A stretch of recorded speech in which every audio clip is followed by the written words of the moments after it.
నిజం తెలుసుకోండి, కేవలం ఆడపిల్లలే కాదు, మగపిల్లలు కూడా లైంగిక వేధింపులకు గురవుతున్నారు. కామారెడ్డి జిల్లాలో ఓ బాలుడిపై జరిగిన అమానుష లైంగిక దాడి సంఘటన ప్రతి ఒక్కరి కళ్ళు తెరిపించాలి. లైంగిక వేధింపులు దాడులు కేవలం అమ్మాయిలకే జరుగుతాయని చాలా మంది అనుకుంటారు.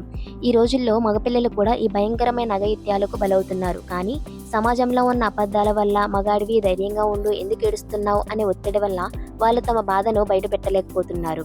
మీ పిల్లలతో సేఫ్ టచ్, అన్సేఫ్ టచ్ గురించి మాట్లాడండి. మగ పిల్లాడివి కదా అనే ఒత్తిడి తగ్గించండి. తమ బాధను, భయాన్ని పంచుకునే స్వేచ్ఛనివ్వండి. పాఠశాలలో పిల్లలకు భద్రతా నియమాలపై అవగాహన కల్పించాలి.